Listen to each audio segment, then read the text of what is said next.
Naranasan mo na ba to? Yung nakatitig ka lang sa katabi mong natutulog, tapos bigla kang mapapaisip, paano nga ba ako napunta dito? Hindi yung paano kayo nag-date or anong app ang ginamit nyo, kundi yung mas malalim na tanong, bakit siya? At bakit parang pamilyar yung sakit? Kasi kung susuriin mo yung history ng mga pinili mo, may mapapansin kang isang nakakabahalang pattern. Hindi to malas, parang may sistema sa likod nito. Alam mo, sa psychology kasi, hindi tayo basta-basta pumipili ng partner based sa kung sinong mabuti para sa atin. Ang totoo, pumipili tayo based sa kung sino yung babagay sa puwang na matagal nang nasa loob natin.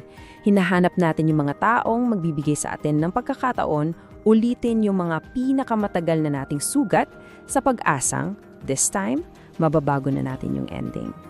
May pangalan yan. Ang tawag dito, ayon kay Sigmund Freud, ay repetition compulsion.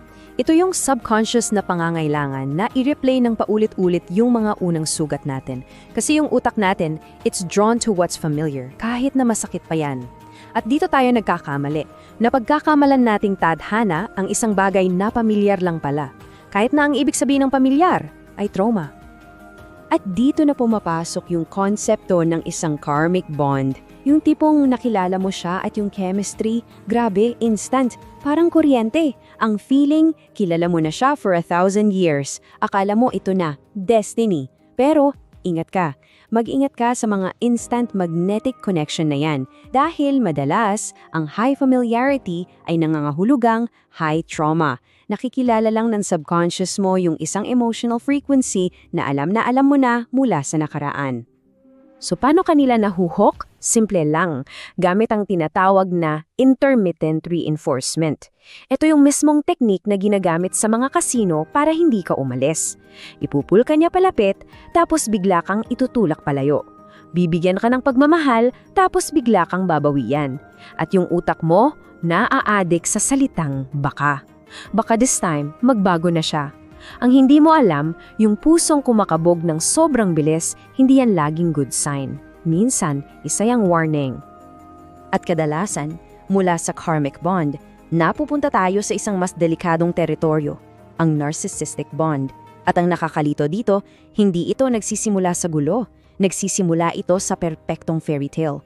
Ang tawag sa teknik ay mirroring. Ibinibigay mo sa kanya lahat, yung mga pangarap mo, yung mga takot mo, at ibinabalik niya ito sa iyo with such scary precision. Ginagawa niyang perpekto ang sarili niya para sa iyo. Inilalagay ka sa pedestal, ito yung idealization phase. Pero sa oras na magpakita ka ng kahit katiting na flaw o mag-set ka ng boundary, biglang babagsak yung maskara. At welcome to devaluation. Bigla, yung lalim mo nagiging too much, yung emotions mo sobra, at dito na papasok yung gaslighting. Unti-unti, pinagdududahan mo na yung sarili mong isip. Nagsisimula kang maniwala na ikaw yung problema. Na kung sana, hindi ka lang too sensitive, siguro babalik yung dati. Pero, hindi lang yan ang pattern. May isa pang uri ng relasyon na dahan-dahang uubos sa'yo, ang parasitic bond. Ito yung perfect trap para sa mga taong sobrang empathetic at may need na maging useful. Ikaw yung giver, sila yung taker. 100 to 0, walang balanse.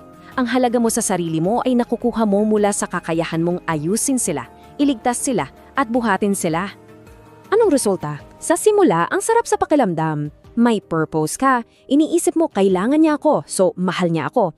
Pero ang totoo, ang isang parasitic partner ay ayaw gumaling. Ang gusto nila may bubuhat sa kanila. Kinakain nila yung energy mo hanggang sa wala nang matira. Ang tawag dito, compassion fatigue. Drained ka na ubos pero nakakaramdam ka pa rin ng guilt kapag naiisip mong umalis. Ngayon, pag-usapan natin ang isang medyo controversial na term, ang twin flame.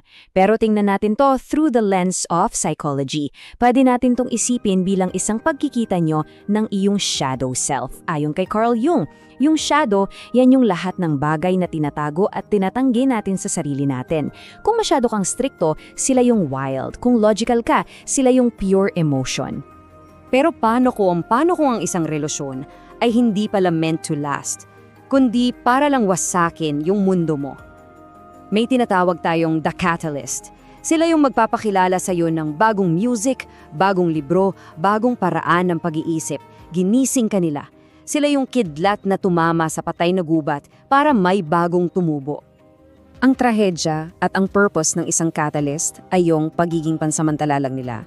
Sila ay isang tulay, hindi destinasyon.